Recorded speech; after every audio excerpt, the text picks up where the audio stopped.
Hello everybody. This was going to be an unboxing video. Some neat new things I got for the layout from Menards.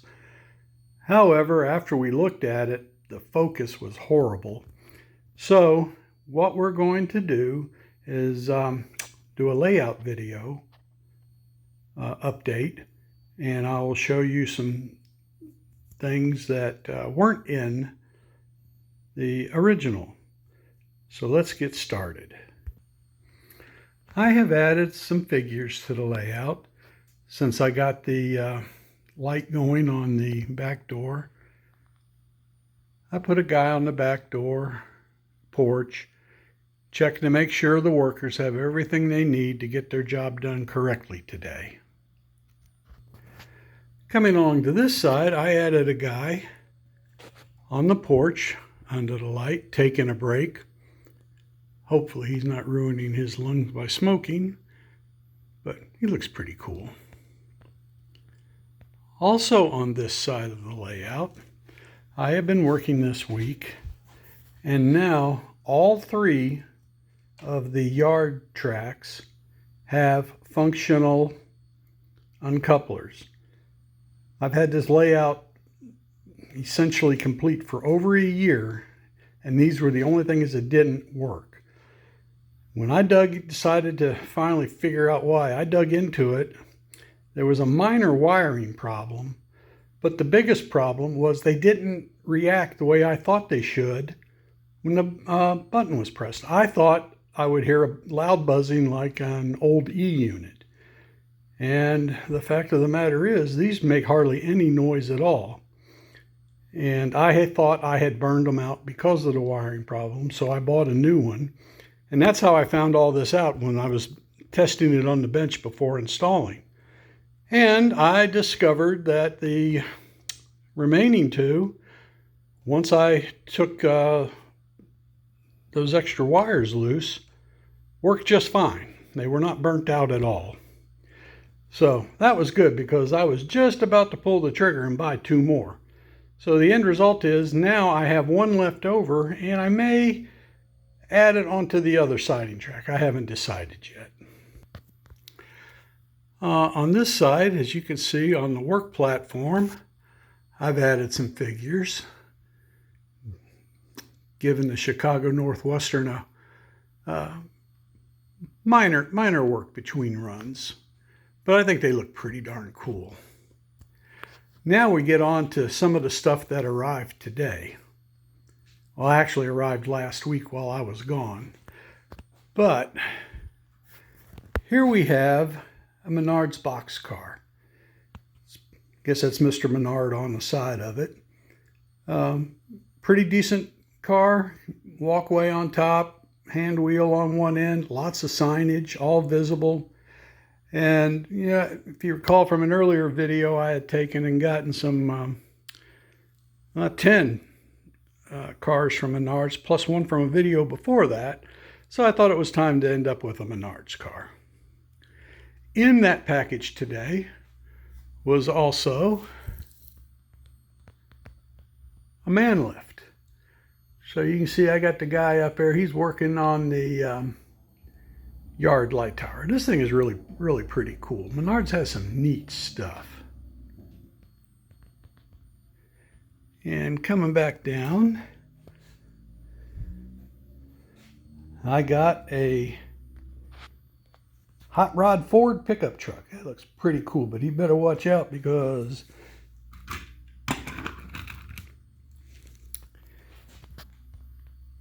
the police are right behind him. He must have been doing something wrong.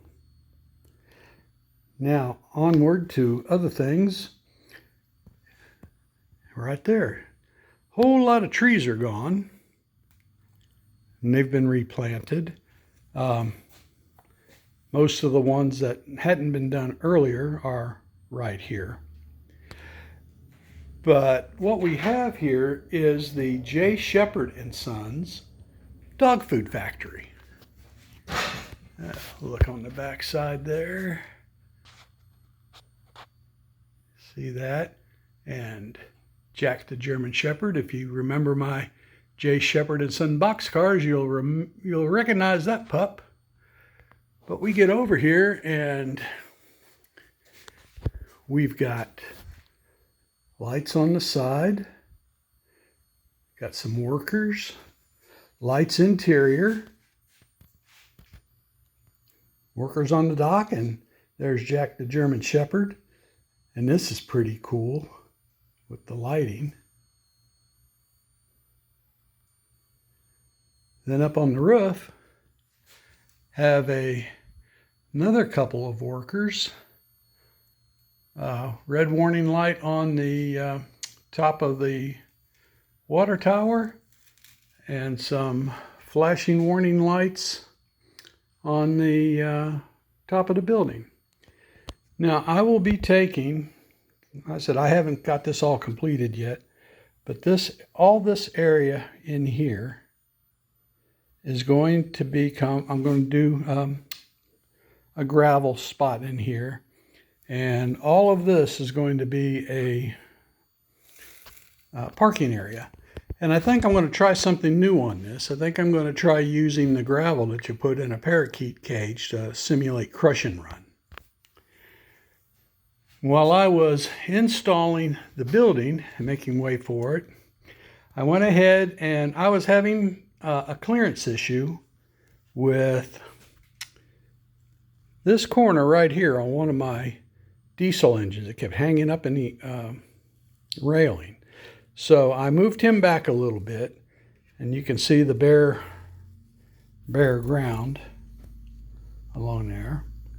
I will be filling that in with gravel as well. And with the factory there, we had to move the Bunnyville topiary bunny, world's largest, a little bit. So I put him behind the gazebo. I thought that was a pretty good fit for him. He clears all the trains and everything. And that's pretty much it. This factory is really cool. I had to get a little power supply for it that's made specifically. And as most of the Menards building, they have two ways to plug into it. And I've gone on the right back in there by those underneath the stairwell. That's where you could plug it in if you're going to stay, not run the wires under. But it also has a pigtail, and I've drilled a hole through the table, and it just turns out that the length of the power supply plus the pigtail was perfect. And I have put the power supply down there in my master control panel, and then wired it up underneath the table. And that's pretty much it for today's update. I'm sorry that the unboxing video didn't go as we had planned, but at least now you get to see it all as it's designed to function.